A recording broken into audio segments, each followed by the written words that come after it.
Before we begin, ask yourself this. What if the stranger driving you through the night knew more about your life than you did? Because tonight, a billionaire was about to learn that the wrong turn wasn't wrong at all. If you love dramatic true stories with twists, hit like, subscribe, and let's begin. Michael Grant didn't wait in lines. He didn't take public transport.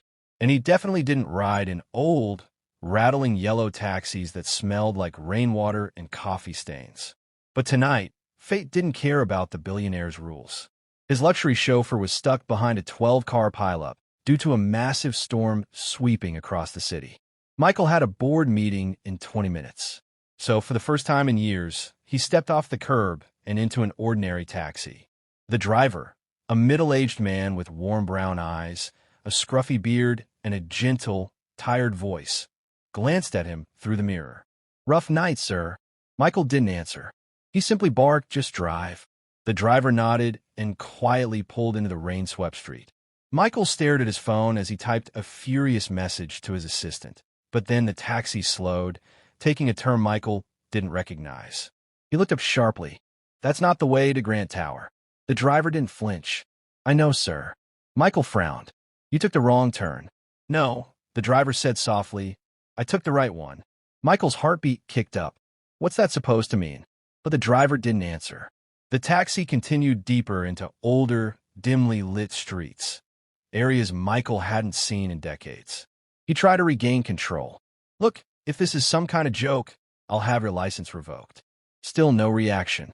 Finally, Michael snapped, "Pull over. Right now." But the taxi didn't pull over. It slowed and stopped in front of an old brick building with boarded windows and graffiti. Michael stepped out, furious, ready to call security. Then he froze, because he knew this place. The building was collapsed at the edges. The street sign was missing. But the cracked concrete steps, the broken lamppost, the scent of wet dust. It was the apartment block he grew up in, a place he had buried so deep inside himself that he almost forgot it existed. He turned slowly toward the driver, confused. How do you know this place?" The driver stepped out, leaning gently against the door. "Because I was here the night your mother cried in the hallway," he said. "And the night you hid behind the laundry bins after your father left." Michael's chest tightened. "Who are you?" The driver gave a faint smile. "My name is Sam. Your social worker." Michael's breath caught in his throat. That name, that voice.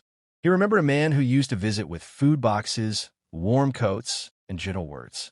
A man who once told him, "One day, you'll leave this street behind, but don't leave the person you are." Michael had left that person behind a long time ago. The rain fell harder. Thunder cracked overhead. Michael swallowed. His voice was barely audible. You disappeared. One day you were gone." Sam nodded. "I had to change jobs. The system pushed me out. But I always kept an eye on the kids from this block, especially the quiet boy who had nothing but books and bruises." Michael looked away.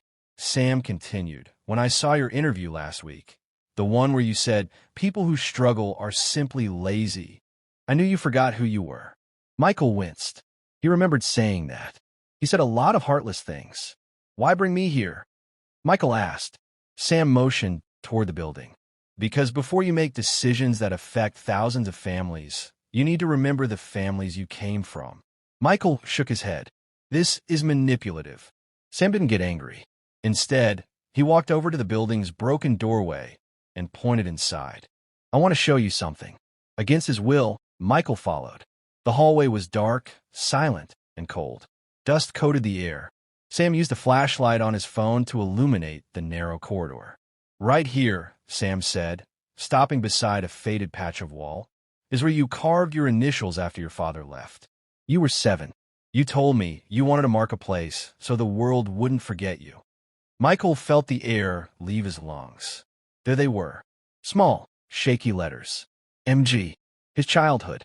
His pain. His forgotten beginnings. All carved in dusty concrete. He didn't know what to say. Sam's voice softened. "I didn't bring you here to shame you, Michael. I brought you here because someone needs your help." Michael blinked. "Who?" Sam hesitated, then spoke. "My son." Michael looked at him sharply. He's gone," Sam whispered. "He died 2 months ago because the hospital demanded upfront payment before treating him." Payment I didn't have. The system I once worked for failed him. Michael's jaw clenched. I didn't know.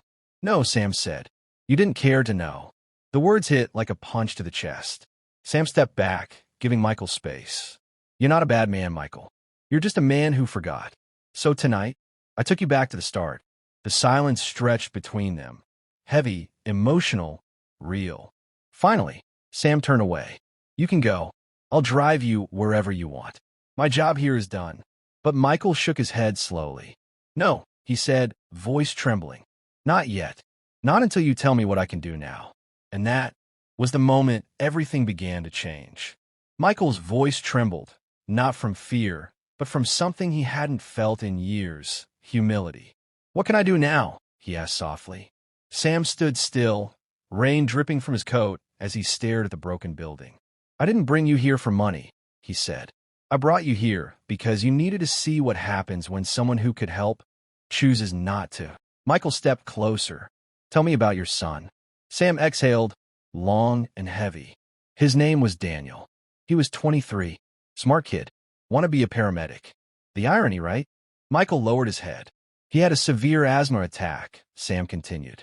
I rushed him to the hospital, but they said the emergency treatment wasn't covered under my basic plan. They told me to pay first. He swallowed hard. I told them I had half of it. I begged them. I told them he couldn't breathe. Michael could barely stand to listen. They told me to wait.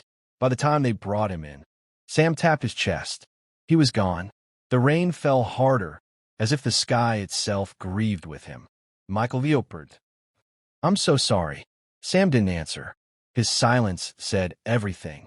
For the first time in his adult life, Michael felt something breaking inside him. Not anger, not frustration, but guilt. Deep, honest guilt.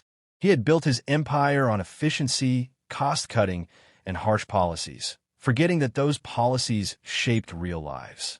Why didn't you say something earlier? Michael asked. You were unreachable, Sam replied. Emotionally, not physically. Michael winced. They stood there in the dim hallway of his childhood, two men tied by the past in different ways. Finally, Michael inhaled sharply. Sam, he said, I want to fix this. Not with money, with change. Sam raised an eyebrow. Change? Yes, Michael said. I've been running Grant Corporation like a fortress. Everyone below me feels unheard, unseen, unprotected. And what do you want to do about it? Sam asked quietly. Michael turned to the crumbling wall where MG was carved. First, I need to rebuild the community center that used to stand across this street. It's where you took us kids when our homes fell apart. That place saved me. It can save others too. Sam blinked in surprise. Michael continued, gaining momentum. I'll fund it fully. Staff, training programs, food support, healthcare resources, everything. Sam stared at him. You're serious? For once in my life? Yes. And what about the hospital that turned my son away? Sam asked. Michael nodded. I want a controlling share in their funding network. That ends tonight. I'll make sure no one is refused life-saving treatment because of money. Not in this city. Not again. Sam covered his mouth with his hand. His shoulders trembled, not from sadness, but from relief. But Michael wasn't finished. And one more thing, he said. Your son's story won't disappear. I'll set up a foundation in Daniel's name. Scholarships, medical aid grants, emergency care funding. His legacy will be bigger than the system that failed him. Sam looked down, overwhelmed. For years, he carried his grief alone. Tonight, someone finally lifted a piece of it. Michael, Sam's voice cracked. Thank you. Michael stepped forward and, without hesitation, embraced the man who once held his shaking hands as a scared 7-year-old boy. Sam hugged him back. When they pulled apart, Michael wiped his eyes and said, Come with me. Right now. Sam frowned. Where? To Grant Tower, Michael said. If I'm going to overhaul this company, I want the one person who actually knows the consequences of our decisions. You want me to work with you? Sam asked in disbelief. Yes, Michael said. You understand people in a way money never taught me. But Sam shook his head. I'm just a taxi driver. Michael smiled softly. No, you're the man who kept a lost kid alive. The man who did more with nothing than I did with millions. I need you more than you realize. After a long moment, Sam nodded. Okay, he whispered. They walked back toward the taxi through the rain. This time, Michael didn't sit in the back. He sat beside Sam. As they drove back toward the glowing city skyline, Michael replayed the night in his mind. The wrong turn, the forgotten apartment, the carved initials, the truth about Daniel. He understood now. Not every wrong turn is a mistake. Sometimes it's the turn that brings you home. 1 year later, a brand new building stood across from the old apartment block. A glowing sign read, "The Daniel Hope Center, funded by the Grant Foundation." Inside, children received tutoring. Families received groceries. Doctors volunteered in free clinics. People had a place to breathe again. Sam stood at the entrance wearing a staff badge. Michael walked beside him, greeting families as they entered. "You rebuilt the whole neighborhood," Sam said quietly. "No, Michael replied. We rebuilt it." Sam smiled. And for the first time in his life, Michael Grant didn't feel like a billionaire.